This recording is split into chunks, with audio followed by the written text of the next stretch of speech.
Hello tout le monde, j'espère que vous allez tous et toutes très bien. On se retrouve aujourd'hui avec la vidéo, je sais pas trop comment je vais l'appeler, mais voilà, ça va être vraiment mon best-of make-up de l'année donc 2017. Je pense qu'à l'heure où vous verrez cette vidéo, nous serons donc en 2018. Donc je vous souhaite à tous et à tous une excellente année remplie de bonheur, de paillettes, de tout ce que vous voulez et que de positif. Et justement, on va faire une petite rétrospective sur ce que j'ai adoré utiliser dans l'année 2017. Alors, il va manquer sûrement des choses. J'ai vraiment essayé de regrouper la quasi-totalité des produits que j'ai le plus utilisés et avec lesquels j'ai le plus eu d'affinité. Alors, il y a des choses que j'ai découvertes très récemment. Voilà, je triche un petit peu. Et d'autres qui sont là depuis des plombes en fait au final. Mais voilà, en tout cas, l'idée c'est de vous refaire découvrir ce par quoi et ce avec quoi je me suis maquillée en tout cas en 2017. Alors, je pense que dans tous mes tutos j'ai dû m'en servir. Ou peut-être pas tous, parce qu'au début, en 2016, je ne m'en servais pas. Mais je pense que ça a été l'année du Paint Pot de chez MAC. Franchement, je m'en suis servi, mais je sais pas combien de fois. Et en fait, il en reste mais des kilos, quoi. La prochaine fois, alors moi j'ai la teinte Soft Ocre. Et la prochaine fois, je prendrai la teinte qui est en dessous. Je ne sais plus comment elle s'appelle, qui est encore plus claire. Parce que si vous êtes très clair, la teinte Soft Ocre en fait, elle va laisser une tonalité légèrement jaune. Ce qui fait que du coup sur les peaux très claires, on voit en fait on voit l'effet jaune quoi, donc c'est pas forcément du meilleur effet. Mais en tout cas, donc ça c'est vraiment à mon sens la meilleure base à paupières que j'ai jamais testée. Et Dieu sait qu'il en fallait pour décrocher la première place à mon Jumbo Milk de chez NYX que j'utilisais depuis des années et des années. Donc en tout cas voilà, celui-ci, franchement ça coûte un petit peu cher, mais je le rachèterai mais dès qu'il finit, mais limite là j'ai même envie de racheter parce que j'ai reçu un code promo de chez MAC. Mais voilà, je peux pas me passer de ce truc, c'est juste indispensable et toute l'année je m'en suis servi. Restez dans les primers, je vais avoir donc à vous présenter le blanc de Chanel. Si jamais vous me suivez, vous avez vu que je m'en suis servi. De toute façon, tous les produits que je vous présente aujourd'hui, vous les avez déjà vus. Donc de toute façon, il n'y a pas de surprise. Je suis en train de réfléchir, non, il n'y a pas de surprise. Vous n'allez pas être surpris. Mais voilà, donc du coup, le blanc de Chanel, donc la base en fait de la marque Chanel, base lumière universelle. Je vous l'avais fait gagner dans un petit concours sous une vidéo. Et ça, c'est vraiment très bien pour les personnes qui veulent vraiment apporter ce côté lumineux sans l'effet plâtre, mais en même temps avoir ce côté un ton en dessous. Moi j'aime beaucoup avoir vraiment ce côté plus blanc en fait, plus lumineux mais aussi un peu plus froid. Et celle-ci, mais c'est de la bombe, elle est géniale et franchement c'est une très bonne base que je vous recommande si vous avez les moyens encore une fois de l'acheter, parce que c'est vrai qu'elle n'est pas non plus à 10 € quoi. On va parler de base et de produits pas chers et d'être sur cette chaîne pour ne pas vous mentionner ma base Nivea pour peau sensible. Je n'ai toujours pas fini, hein. Là j'arrive. Franchement, je pense que j'arrive au bout. Je vais pas pouvoir m'en servir bien plus longtemps. Mais donc c'est le baume après rasage pour peau sensible de Nivea. Je vous en ai parlé, reparlé. Il est génial. Franchement, c'est hyper appréciable. Il stick le make-up et c'est la meilleure base pour moi. La moins chère, elle coûte 6 €. C'est juste une bombe ce truc. Et voilà, je vous la recommande et je vous la recommanderai en 2018 parce qu'elle est trop bien. Utilisée, en fait, dès que je l'ai achetée, je m'en suis vraiment servi beaucoup. C'est notamment celle que j'ai utilisée aujourd'hui pour faire mon maquillage. Et donc c'est la Makeup Primer de Golden Rose en Luminous Finish. Parce que vous en avez deux, je crois qu'il y a une matifiante et peut-être maintenant il y en a peut-être une troisième. Mais en tout cas voilà, celle-ci, elle est très bien. Elle est accessible parce que du coup vous êtes sur un petit tarif, pas autant que la Nivea. Mais elle est très bien et on va dire qu'elle est entre la Nivea et la Chanel en termes de texture, en termes d'effet, voilà, elle vaut très bien son prix. Vous avez 30 ml et du coup je crois que c'est, voilà, il n'y a pas de parabènes, mais voilà, elle est très bien. Et Golden Rose a notamment été une marque que j'ai découvert un peu plus en profondeur en 2017 et que j'apprécie énormément. Alors au niveau des fonds de teint, j'en ai 3 à vous présenter. J'ai cherché en fait à en acheter en fait dans l'année qui soit moins cher et avec un rendu aussi qualitatif que ce qu'on peut avoir sur des plus gros budgets. Mais malheureusement, j'ai pas trouvé en fait chaussures à mon pied. Et en fait, les 3 qui m'ont accompagnée, même si j'en découvre 2 derniers à la fin de l'année, mais c'est un peu de la triche, voilà, je vous présente vraiment les 3 qui m'ont accompagnée durant toute l'année et que quand je les mets, je sais que le teint il est nickel et je suis certaine de mon coup. Ça va être du coup le Nars, le Sheer Glow, parce qu'il est trop bien. Il faut juste l'appliquer avec un Beauty Blender. Il va couvrir de façon assez probante d'ailleurs, il couvre très bien.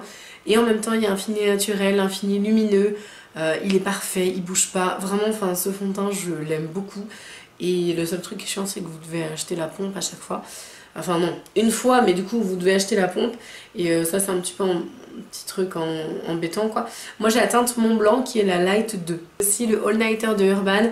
Alors celui-ci il a été décrié vachement sous mes vidéos quand j'en parlais en disant que il faisait hyper paquet, hyper plâtre et tout. Alors oui parce qu'il a une texture qui est assez sèche.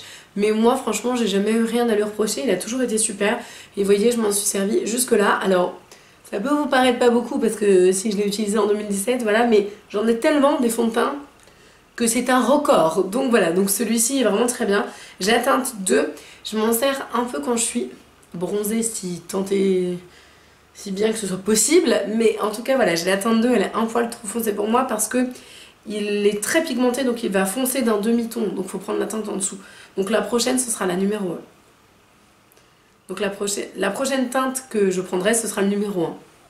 Et puis un jour, j'ai regardé une vidéo d'Enjoy Phoenix où elle faisait un make-up, je sais plus pourquoi je regardais cette vidéo, enfin bref, j'étais en train de me maquiller et du coup je tombe sur une vidéo d'Enjoy Phoenix qui présente un fond de teint que je ne connaissais pas du tout. Et au rendu caméra, eh ben, je trouvais assez bluffant au niveau de la couvrance. Et je me suis dit, ah ouais mais tiens, mais moi j'ai envie d'un truc qui soit... Vous l'entendrez, je suis pas une adepte du hyper naturel et si vous êtes sur cette chaîne là, je pense que vous l'avez à peu près compris si vous me suivez depuis le début. Voilà, moi le naturel j'aime bien mais 5 minutes. Et là du coup moi je me suis procuré, donc comme elle le conseillait, le Tarte, le Amazonian Clay. Je crois que j'ai pris la même couleur qu'elle, je crois que c'est Fair Sand, voilà, c'est Fair Sand. Et du coup je l'aime beaucoup, il est extrêmement épais, mais vraiment très très épais, ce qui fait que c'est une texture assez étonnante à travailler. Par contre le teint il est flawless quoi, le truc est nickel chrome. Et il m'a accompagné durant une bonne partie de l'année. Quand il sera terminé, je le rachèterai. Je voulais vous présenter donc, évidemment je crois que là si vous suivez ma chaîne vous savez que je vous parlais de la Golden Rose. C'est donc la deuxième que j'ai. Et comment vous dire que c'est bientôt la fin, le truc est complètement moitié cassé, enfin bref. Et du coup bah là, moi j'ai la teinte numéro 2, je trouve qu'elle fait un rendu peau parfait, elle corrige vraiment bien. Et par-dessus tous les fonds de teint que j'ai essayé, le rendu est exceptionnel. J'ai un petit peu le même ressenti avec la poudre, donc c'est pareil, c'est un peu la dèche. J'aime pas du tout le packaging par contre, de la poudre Makeup Revolution. Donc voilà, donc qui est comme ça. Et là j'ai la teinte quoi, Translucent. Ça doit être la classique. Et du coup, je déteste le packaging, je le trouve absolument affreux, c'est très moche, ça prend la poussière, c'est dégueulasse. Mais ceci dit, la poudre est très très bien. Elle est un poil moins rosée que la Golden Rose, donc du coup elle est un peu plus jaune. Je m'en sers plus quand je suis un peu plus jaune, n'est-ce pas, voilà. Non, en fait je m'en sers un peu plus quand je suis dorée, ça n'arrive quasiment jamais, mais du coup je la trouve très très bien, elle corrige bien. Je la mets un petit peu dans la même cour que la Golden Rose et puis niveau prix elle est assez accessible. Voilà, les bronzers, cette année j'en ai pas franchement utilisé beaucoup. Au début d'année si, et puis je crois que plus l'année passait, plus j'étais juste sur des blushs un peu effets structurés et du coup j'ai moins utilisé de bronzer, mais celui que j'aime par-dessus tout, celui que je crois que j'utilise non pas dans tous mes tutos, faut pas non plus déconner, mais c'est le Tarte Park Princess. Ça fait des années que je l'ai et je commence à le creuser un petit peu et honnêtement celui-ci il est très bien parce que sur les peaux très claires c'est assez compliqué d'en trouver un qui soit suffisamment intense mais pas orange, qui sculpte bien mais sans faire paquet, et franchement il est merveilleux. Donc du coup la prochaine fois que je passe une commande chez Tarte, je prends ça et le fond de teint. Et non, je prends aussi l'anti-cerne, pardon, j'ai oublié de vous préciser du coup, pour mes anti-cernes, donc j'en ai deux, j'ai le Shape Tape de Tarte, que j'ai en teinte fer, of course, hein, moi il me faut un truc hyper blanc, et le Naked Skin d'Urban Decay, là c'est du Light Warm, mais je crois que j'ai à peu près 4-5 couleurs différentes. Voilà, donc ce sont pour moi deux anti-cernes qui sont des must-have et avec lesquels j'ai passé l'année. Et franchement, alors Tarte un peu moins forcément parce que du coup j'avais commandé celui-là en même temps que le fond de teint. Donc ça, on a passé un petit peu moins de temps ensemble. Mais voilà, il est vraiment excessivement couvrant. Je suis pas hyper fan de l'applicateur que je trouve absolument énorme et qui, sur moi, étonnamment, n'est pas du tout précis. Donc je sais pas comment elles font les nettes sur Instagram, elles font leur truc, là c'est toujours parfait. Moi je suis là, j'en mets 15 kilos, bref. Donc du coup, bon, ceci dit, il est très bien. La couleur est un poil trop claire pour moi. Donc je pense que je prendrai celle juste au-dessus et ce sera vraiment parfait. Niveau de la couvrance, il est topissime. J'ai rien à lui dire, il bouge pas, il est vraiment très bien. La seule chose qu'on peut lui dire, c'est qu'il est pas facilement accessible en termes d'achat, mais c'est tout ce que je peux lui reprocher. Kit Skin du coup qui est assez couvrant mais beaucoup plus naturel que le Tarte, plus en transparence et du coup vous avez cet effet un peu peptide, un peu lumineux, voilà, j'aime bien l'utiliser quand je fais un make-up un peu plus naturel et celui-ci quand je fais un truc un peu plus costaud comme ce que j'ai aujourd'hui sur le visage. Puis j'ai acheté plein de fixateurs différents. Vous savez les petites brumes là, moi j'adore ça, c'est un geste dont je peux presque plus me passer maintenant et ça fait vraiment partie de ma routine make-up, de vaporiser à la fin de mon maquillage pour fixer. Et en fait j'en ai acheté plein.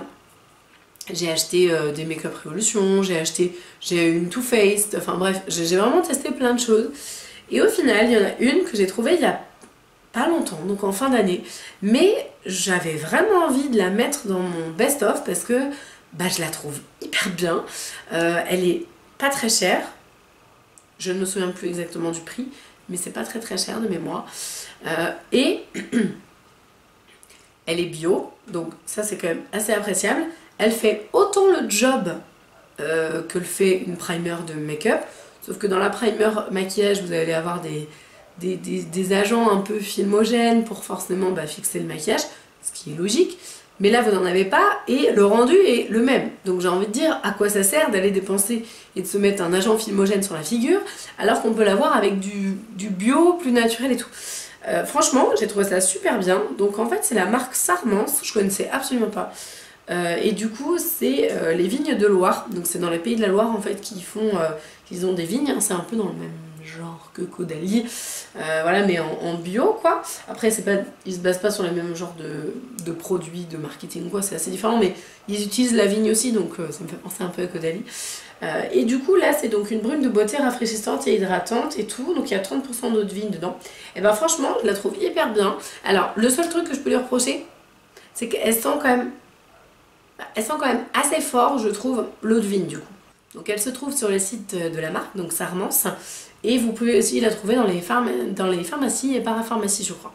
Maintenant on va parler glow, lumière, highlighter. Alors ça a été juste la torture pour moi de faire un choix, mais en fait en gros ce que j'aimerais dans la présentation des 3 produits que j'ai sous la main, c'est plutôt une marque en fait, plutôt que les produits, le meilleur produit, parce que j'ai tellement adoré acheter des highlighters, c'était un peu compliqué. En fait je voulais du coup vraiment vous mentionner Make-up Revolution. Vous savez à quel point cette marque là elle m'a suivi en 2017. Je pense que j'ai dû dépenser plus qu'un loyer chez eux à mon avis de toute l'année 2017, donc ça me fait un peu flipper, mais voilà, leurs produits sont extraordinaires. Ça c'est vraiment une marque que dont j'avais envie de vous dire que du bien, parce qu'il y a des choses moins bien ou quoi, mais c'est vraiment la marque qui a boosté mon année et je trouvais génial parce que du coup on trouvait plein de dupes, plein de choses. Bref, donc les palettes sont très bien et je trouve que maintenant même elles sont encore mieux, donc c'est pour ça que je vous présente pas les palettes parce qu'à mon avis ce sera plutôt 2018 Make-up Revolution pour les yeux, mais ils font vraiment énormément d'efforts. Alors par contre ils se lâchent un petit peu plus sur les prix, donc ça commence un petit peu à me gonfler parce que maintenant ça devient du accessible mais haut de gamme accessible. Donc va falloir qu'ils se calment un petit peu chez Make-up Revolution. Mais bref, en tout cas, les highlighters que j'adore de l'année 2017, c'est de chez Make-up Revolution. Donc je vous ai mis notamment la Pro Illuminate, que j'ai découvert mais 1000 ans après tout le monde et qui est juste la bombe du siècle. Donc ce truc là il est ouf. Il y a le Strobe Flash dont je ne sais pas où il est, mais je sais pas où il est, ça me fait flipper d'ailleurs. Mais en tout cas celui-ci j'ai vraiment passé du temps avec cette année et je l'ai trouvé génial. Je vous ai mis également la Ultra Pro Glow qui donc je pense que vous en jugerez par l'état du packaging a été complètement utilisé de tous les côtés et bref. Donc ça vraiment des très beaux highlighters. Et puis parce que j'avais envie aussi de vous en présenter un qui vient de sortir. Je crois que je l'ai utilisé. Oui non si je m'en suis servi d'ailleurs dans mon dernier tutoriel. C'est la grosse palette, la Brighter Than My Future. Et du coup c'est dans les Pro HD, les Amplified. Et en fait ils font vraiment de la qualité maintenant. Donc c'est des trucs de dingue. Les tonalités sont vraiment mortelles. Et le pigment est absolument fou. Sachant que vous allez avoir il y a un blush là qui est absolument canon. Et je m'en sers beaucoup. Et notamment ces deux-là en bronzer, blush. Là, cette teinte-là, je m'en sers un peu moins parce qu'il y a une couleur qui est vraiment très foncée. Mais en tout cas, voilà, je tenais à vous mentionner ces palettes-là. Les très grandes palettes de Makeup Revolution, maintenant, elles sont super bien. Au niveau des lèvres, c'est pareil, ça a été hyper dur de choisir. Alors, il y a quand même des marques où je pouvais pas me planter en vous disant ouais, ça a vraiment été le truc de l'année 2017, quoi. Et donc, il y a 3 marques, donc 3 lipsticks qui sont revenus. Alors, il faut savoir que 2017, ça a été mon année des rouges à lèvres liquides. Je crois que je n'ai jamais autant acheté et on m'a jamais autant offert de rouge à lèvres liquide de toute ma vie. Je n'ai quasiment pas utilisé de l'année de rouge à lèvres classique, en fait.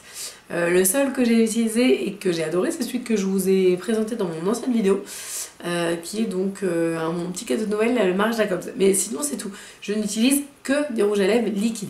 Mes lèvres ont jonglé cette année, ça a été une catastrophe. Et là je pense qu'il va falloir que je fasse quelque chose et que je me calme. Mais en tout cas au niveau des rouges à lèvres liquides, il y a vraiment 3 gammes que je veux vous présenter et qui ont fait toute mon année. Les Sephora, évidemment.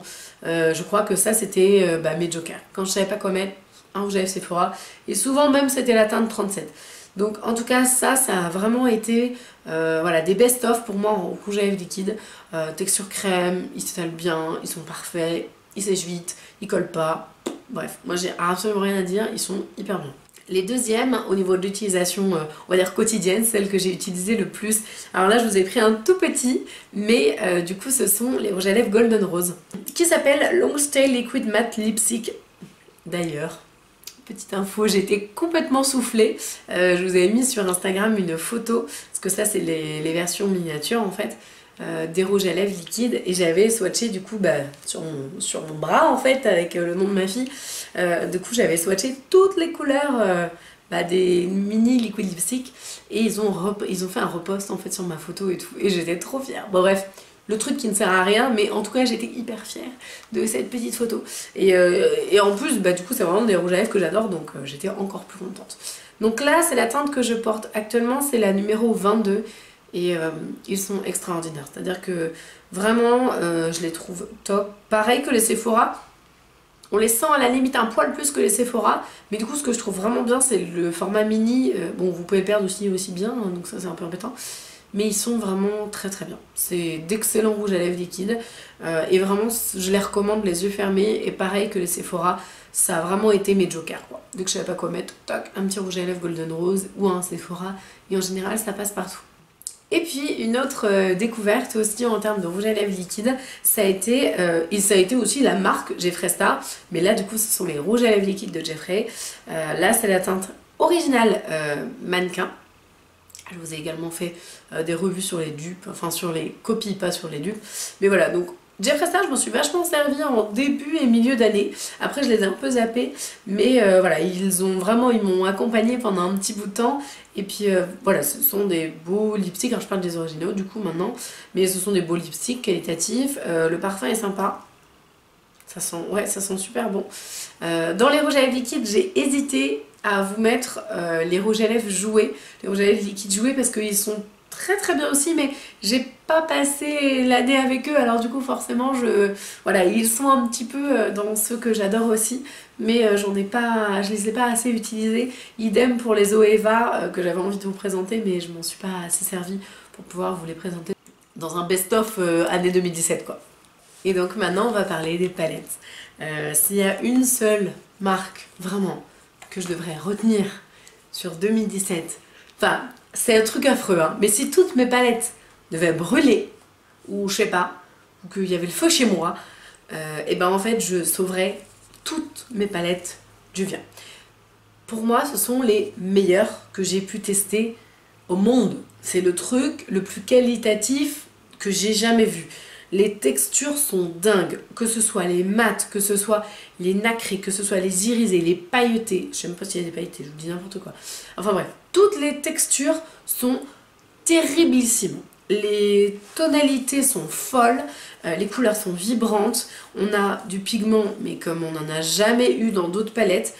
À la base, je vous rappelle pour celles qui connaissent pas la marque, mais c'est une marque pour peau métisse à noir, donc bah forcément il faut du pigment quoi. Sauf que moi je m'éclate mais total avec ces palettes là quoi. Là vous avez la Zulu, je suis amoureuse de ces palettes. Franchement, si je ne devais vous recommander qu'une seule marque, ça me rend triste de dire ça parce que du coup j'adore les autres, mais ce serait vraiment cette marque là. Donc là vous avez la Nubian 2 par exemple, elles sont tellement belles. Voilà, donc voilà, ça pour moi, ça c'est de la palette, ça c'est de la bombasse de palette, elles sont folles, vraiment. C'est-à-dire que j'ai l'impression en ce moment, je sais pas ce qui m'arrive, mais dès que j'utilise une palette, j'ai l'impression qu'elles sont toutes pas forcément quali, que ça va pas, ça fait jamais ce que je veux. Je sais pas, parce qu'en ce moment il y a un truc qui tourne pas rond avec le make-up de mes yeux, et dès que j'utilise ça, je me dis ah ouais non mais ça c'est de la palette les gars, ça c'est un truc de fou. Et d'ailleurs la petite dernière qui a rejoint ma collection, c'est le Saron 2, mais elle est trop jolie. Sérieusement, enfin franchement, excusez-moi mais j'ai plus de mots quoi, ces palettes sont divines. Donc voilà, ça c'est ma dernière arrivée. Je pense que je vais craquer notamment sur la douce, je crois, la douce palette. Voilà. Les palettes Juvia's, ce sont mes bébés, ce sont les meilleures palettes du monde. Il y a plein d'autres palettes qui m'ont accompagnée cette année. Je vais vous les passer très rapidement. Je les adore aussi, pas autant que les Juvia, mais je les adore. Vous avez notamment donc les Zoeva que j'ai trouvé extra. Le dernier gros coup de cœur, du coup le Moroccan Palette avec le site de Spongeac. Vous allez avoir aussi les Jeffree Star qui sont excellentes également et que j'ai adoré utiliser pendant cette année. Une que j'adore parce que c'est vraiment une grande classique, c'est la Violet Voss de Lauralie. Ça c'est vraiment la palette que j'emmène avec une palette qui pète, comme ça je peux vraiment faire les associations que je veux. Et du coup il y a tout dedans pour les transitions et tout, enfin, elle est parfaite pour ça. Puis dans mes palettes on va dire dupes que je vous présente souvent, ou petit prix parce que voilà ma chaîne est aussi orientée, petit budget, voilà bon plan et tout, et ben j'ai adoré cette palette là qui est la dupe de la Jaclyn Hill hyper connue. Et ben franchement pour le coup là ça y est, je vous rends mon verdict, elle se défend hyper bien, elle n'est pas autant pigmentée que l'original, on est d'accord, mais je trouve que pour le tarif qu'elle coûte, ouais bah vaut le détour quoi, franchement elle est hyper complète. Et également un énorme coup de cœur, et je remercie un milliard de fois la personne qui m'a mentionné cette palette, donc la Delancey Nocturne Eyeshadow, qui est voilà un must, elle est trop bien. Vous avez des tons un peu sympas, très à la mode, hein, les rouges comme ça là, et puis du coup des couleurs un peu plus originales. C'est pas un pigment de malade, mais c'est des belles palettes quand même qualitatives, et elles valent du coup qu'on les mentionne, avec des super paillettes là que je mets par-dessus les liners, enfin bref. Là il y a vraiment moyen de s'éclater avec la palette de Delancey Nocturne, et j'avais envie de vous les mentionner parce que ouais franchement elles valent le coup. Voilà, je vous ai présenté tout. Alors il en manquera sûrement un petit peu, peut-être que si je refouille dans mes autres vidéos je dirai ah oui il y a ça et tout. Mais là c'est vraiment les produits. Quand je me suis mis dans la salle de bain, je me suis dit bon alors qu'est-ce que t'as adoré utiliser en 2017, et c'est ces produits-là que je vous ai choisis. Donc c'est possible qu'il en manque un peu parce que je suis un petit peu une tête de linotte et des fois j'oublie des trucs. Mais en tout cas ces produits-là, je vous les recommande à 1000%. Après voilà, on dit toujours que faut que ce soit la même demande, que vous ayez le même type de peau que moi et tout, enfin bref. Mais en tout cas si vous vous reconnaissez dans ce que j'utilise, et si vous aimez bien du coup je sais pas moi tel ou tel style de make-up ou quoi, si vous avez une peau qui est à peu près similaire à la mienne, ben franchement vous allez vous y retrouver, les produits vont vous plaire, et vraiment je ne peux que vous les recommander à 1 milliard de pourcents. J'espère que cette vidéo elle vous a plu. Je vous promets que l'année 2018 va être sympa, on va tester des nouveaux trucs. J'ai quelques vidéos là du coup à vous poster, j'ai plein d'idées. N'hésitez pas à me mettre ce que vous avez envie voilà, comme vidéo. Après je peux pas tout faire bien évidemment, mais du coup des fois je chope des petites idées à vous et c'est super sympa parce que j'adore ce côté échange avec vous. Et puis bah, des fois vous me faites découvrir des super trucs, genre la vidéo sur Shop Hush, là j'aurais jamais fait si vous me l'aviez pas fait découvrir. Donc voilà, merci beaucoup pour tout cet échange qu'on a. Et franchement, 2018 va être, je pense, une année de tests. Je sais pas, j'ai envie de faire vraiment plein de tests make-up. Voilà, que ce soit des nouvelles marques, des nouveaux trucs. Voilà, j'ai envie d'essayer plein de choses. Donc en tout cas, j'espère que ça vous plaît. Voici mon best-of 2017. Je vous embrasse de tout mon cœur. Je vous souhaite encore une très très bonne année 2018. Et puis ben, je vous dis à très bientôt. Salut!